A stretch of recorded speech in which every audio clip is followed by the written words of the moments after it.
जन्नत कौन सजाता है? हदीस पाक में है, बेशक जन्नत साल के शुरू से अगले साल तक रमजान के लिए सजाई जाती है। यानी ईद उल फितर का चांद नजर आते ही अगले रमजान के लिए जन्नत की आरास्तगी यानी सजावट शुरू हो जाती है और साल भर तक फरिश्ते उसे सजाते रहते हैं। जन्नत खुद सजी सजाई फिर और उसको सजाया जाता है। फिर सजाने वाले फरिश्ते हों तो कैसी सजाई जाती होगी, उसकी सजावट हमारे वहमो गुमान से वरा है। बाज मुसलमान रमजान में मस्जिदें सजाते हैं, वहाँ कली चूना करते हैं, झंडियाँ लगाते हैं, रोशनी करते हैं।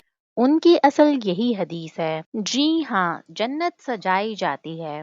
हजरत सैयदना अब्दुल्ला बिन उमर रज़ियल्लाहु ताला अन्हा से रिवायत है कि ताजदार मदीना सरवरे कल्बो सीना फैज़ गुंजीना साहिब मुअत्तर पसीना सल्लल्लाहु अलैहि वसल्लम का फरमाने बाकरीना है, बेशक जन्नत साल के शुरू से अगले साल तक रमजानुल मुबारक के लिए सजाई जाती है। और फरमाया, रमजान शरीफ के पहले दिन जन्नत के दरख्तों के पत्तों से बड़ी बड़ी आंखों वाली हूरों पर हवा चलती है और वो अर्ज करती हैं, ए परवरदिगार अज़्ज़ वजल, अपने बंदों में से ऐसे बंदों को हमारा शौहर बना जिनको देखकर हमारी आंखें ठंडी हों और जब वो हमें देखें तो उनकी आंखें भी ठंडी हों।